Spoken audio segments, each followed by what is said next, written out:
Welcome to Wisconsin's local music scene. This is Max Inc. Radio. We are local music. Happy Saturday, everybody. How you doing tonight?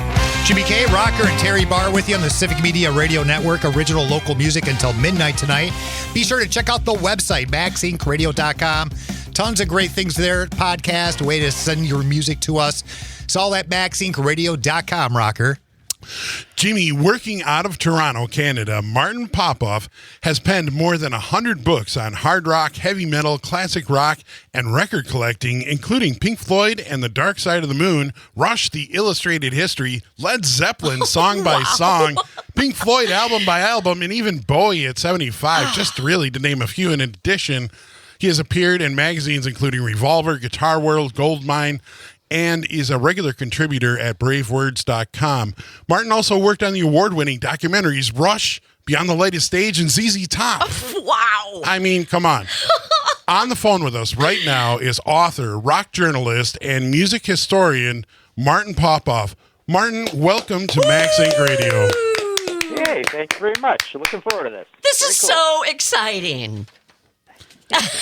I'm just a little, I'm a little overexcited because I am a huge Kiss fan, but I know we're going to get to that. All of us love music, but almost no one can become a successful rock journalist. Tell us a little about your backstory. Who are you and how did you get to this moment? Well, I started pretty late in all this. I met Tim Henderson, who was working the HMV, the flagship store in Toronto, and he was starting a magazine called Tim Bits at the time, and then it became Brave Words and Bloody Knuckles, and I did a book, and then started interviewing, rock stars, basically in the metal field for Brave Words, and then had a self-published book, then a book through a publisher, and then basically went full-time in the year 2000, so 23 years ago now is really the only time I went full-time, and was good for, 5, 6, 9 books a year, along with working for all these magazines, interviewing these guys. So just by getting all those interviews, that's how you get sort of the raw meat that you need to do any kind of rock books. We know all about that raw meat. Oh boy! Well, Excellent. before we get to your new books on Kiss and ACDC, tell us what goes into writing a book about an iconic band like Floyd or Zeppelin. Oh yeah. Well, every single one of them is totally different, but a lot of them are straight biographies where I've interviewed the band 15, 20 times, 25 times or whatever. So there's those types, but the Zeppelin one, for example, was just get into a Zen state and write a review, basically a 400, 500-word review of every single Zeppelin song. I've done that now for The Clash and The Damned as well. But ACDC and the new Kiss one are a series that publisher started, this At 50 or At 75 series. And what I had to do for that is just come up with what you think are 50 of the greatest career milestones for those bands, and then write about 800 words per thing, and boom, you're done. Where do you do your research? Where do you get the information from? Well, just being a fan since 1973 when I was 10 years old, and a lot of books and the internet and interviewing these guys and just playing the records all my life, and there's a lot out there. I mean, there's a lot of books and definitely a lot on the internet. So you can sort it out. You can find it. When you're in the interview business, sometimes you ask questions that you later regret. Is there a specific question you've asked a band that you're like, why did I even ask that question? Oh, I've gotten in trouble many times in a general sense for dwelling too much on the past and talking about the old band or whatever, right, and getting silence. I mean, I remember once Richie Blackmore. I'd ask him some things, and then all of a sudden it was, I don't remember. And that's it. That's all he would say, right? And says, okay, let's move on. Let's get back to Blackmore's Night and talk about your latest record with Candace. And, so, the odd time I think I've ticked off a few guys by mining for those old legendary tidbits of information. Well, especially if it's new tidbits, even if they're old and no one has heard it. It's so fun to find out, isn't it? Yeah, there's a lot of gossip out there, but you get your 20 minutes or whatever, right? And you don't want to have the interview not happen. You got to get the story you're supposed to get, which is about the new album. So you can't really tick these guys off, or if you're going to, leave it to the end, right? Ah, there you go. Yeah, you got everything you need, and then you're like, okay. Good strategy. Yeah. We are talking with rock journalist Martin Popoff. Now, Martin, let's talk about this new book, Kiss at 50. You have it in a hardcover format, and this is actually taking a look at the band's history. Features, I love this, some unpublished photos and memorabilia. Now, tell us all about this. And I have to tell you, in honor of you being on, I wore my Gene Simmons for President t-shirt. Beauty. Very nice. Very nice. Thank you. He's running Unfortunately, he against Alice can't be Cooper. president because he was born in Israel, right? Exactly. So, Correct. yeah. Yes. But Yes. maybe- Tell us about the maybe book, Peter though. Criss for president, Oh. or Ace Frehley. There Well, we that'd be a go. lot of fun. But no, this publisher does a beautiful job with sourcing all those photos and really nice layouts, and it's hardcover, like you say, and basically 50 career highlights, a lot of my own memorabilia. I got to meet the guys all at once one time, which was great. Got a bunch of stuff signed, and then had a lot of phoners along the way, and met Ace a couple times and Peter. But no, the one time, and then in the introduction, there's a picture of me with the band and a couple of fully signed things, which was really cool. But no, out of those 50, we cover every single studio album, every live album, a lot of the contentious TV appearances, getting on the Super Bowl, forming the band, guys leaving, guys getting fired, all that stuff. Yeah. So it's that's almost the funnest part, is literally just, hey, what are the 50 going to be, kind of thing. I love that. I have to admit that the first concert that I ever went to without my parents was Judas Priest opening up for Kiss. Oh, yeah. Probably like 79. Give us a nugget. Tell us something we might not know about Kiss that your book reveals. Oh, God. Boy, I can never answer that question. The stumper. These things are written like a year ago, right? Almost, pretty much. So, I don't know. I mean, it was good getting interviews with those guys and getting to meet them. I mean, I guess I've remember those, I don't know if you guys ever knew about those pretty salacious old Ace Frehley books that were done on Ace. There's a lot of stuff that's been revealed on Kiss over the years. In fact, I mean, there's so many books out on Kiss that it seems like every detail out there is sort of known. But I mean, there's books. I think there's a book that is like a 500-page book just on those 4 solo albums they did together in 1978. So. Wow. And you also just recently published a book on another iconic band, ACCDC. Yeah, wow. ACCDC at 50. Talk about that.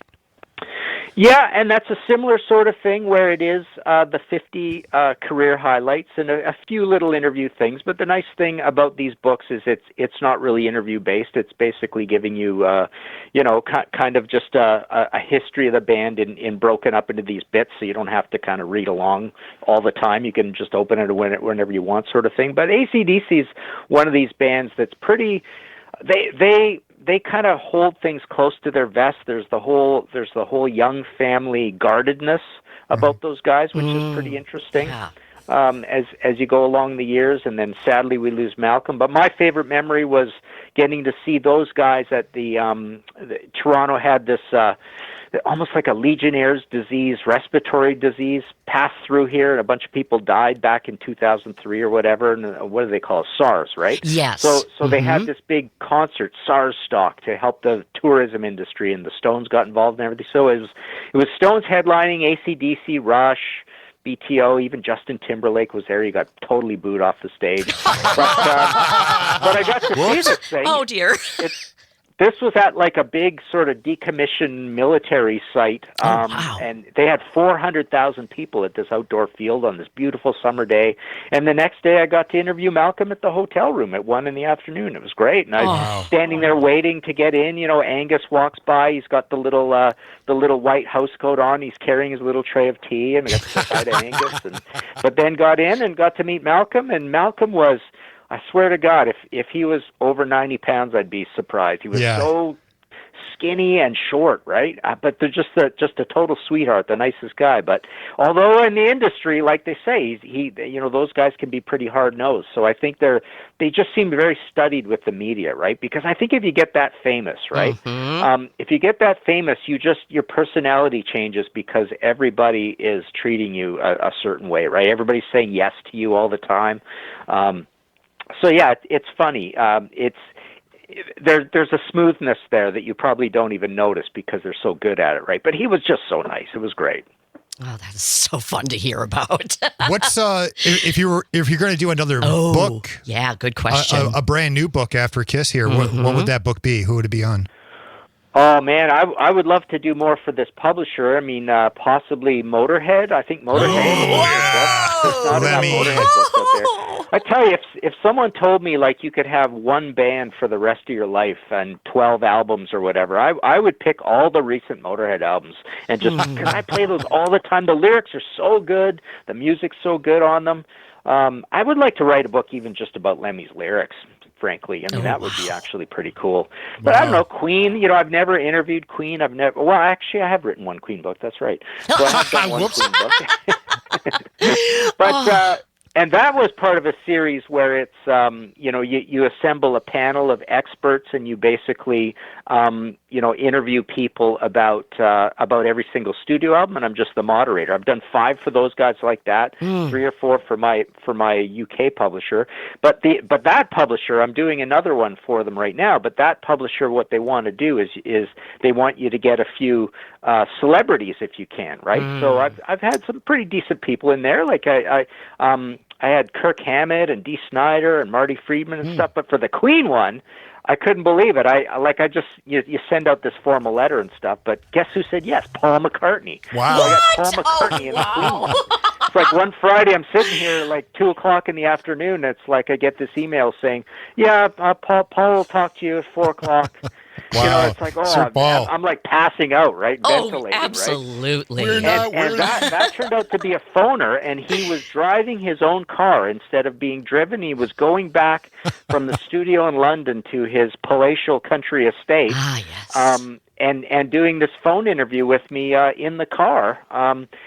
While he's recording his, he's just getting back from recording his new album, and just, and at that point, for these things, when I'm interviewing my buddies for them, it's like, you get them to do homework and, you got to tell me about every single song on Innuendo or Made in Heaven, right? But with Paul McCartney, it's like, and I'm obviously not asking him to do any homework, so I'm just lobbing him all these softballs on Queen, right? But we get to the end of it, I'm thinking, I'm going to keep this guy like 12 minutes and then get off. I don't want, I think that's what I said in my letter, blah, blah, blah. But we kept going. It was 20 minutes, 24 minutes or so. And then I thought, and you can hear him driving, and he gets up into his private driveway. He says, "Hold on, Martin, there's someone in front of me, this lady. Come on, back up, love, back up." So he's like getting into his own lane sort of thing. And then I'm thinking, all right, okay, I can't keep this guy multitasking as he's driving. That is a great story all by itself. Quick things, and I just say, "Okay, thanks, man. Okay, well, we better get off here." So, Martin, that's the other thing. When you get these guys, there gets to be a limit where you go, "Am I keeping them too long? They're going to get ticked off soon." The publicist told me 20 minutes. We're at 22. I better get off, right? And somebody's keeping track. And my producer is saying 30 seconds here, Martin. Sometimes they're even listening, right? Sometimes they're listening. Sometimes they butt in if you ask a question that they don't want you to ask, right? And it's, we're not talking about that right now. Oh, okay. Ooh.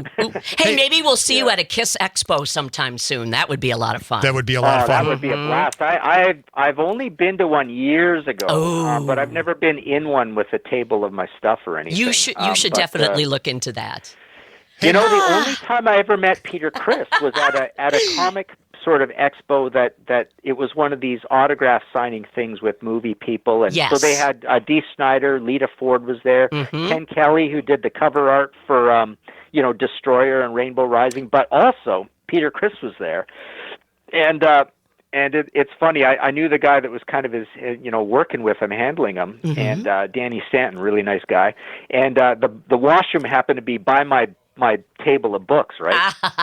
and he escorts him into the can, and Peter comes out. I said, Danny, can I just get Peter to sign like a couple things real quick? And he gives, all right, two things. And Peter comes out, and he was super nice, and he stood around. I gave him a book, and he signed a couple things. I showed him my receipt that I brought from 1981 of the drum set I bought. I bought a set of Pearl drums because of Peter, right? And I showed him this. You caused this, and blah blah blah. So That's cool. Martin, I bet you're just a blast at parties. I could sit down and drink martinis with you. No Tell a story. kidding. Hear your stories I'm all not night a long. blast at parties because once dinner's done, I don't want to drink anything. I like drinking on an empty stomach at 4 or 5 in the afternoon, and that's it. So I'm not a blast at parties. I think you may be our new favorite person. We can do that. We like The that. hangover is starting at about 7 o'clock in the evening. no. So, Martin, where can the people get your books right now? Where's the best place to get your stuff? MartinPopoff.com. There's every single book that's in print is there with PayPal buttons. I sign them, send them all out of my office here. The postage is reasonable because I got U.S. media mail from Canada. And, there's Sweet. full descriptions of everything. And, MartinPopoff.com. Martin Excellent. Popoff, thank you so much, man. It's That been a was super pleasure fun. hearing Thank your you. stories. Thank you, guys. It was a lot of fun. Very cool. So in honor Chat of soon again. Yeah. in honor of your new book, Kiss at 50, and Terri Barr, because Kiss is her favorite band in the whole entire world. It is. I know we do local music, but yeah. we'll do some Kiss for you. Max Inc. on Civic Media. Very cool. Bye.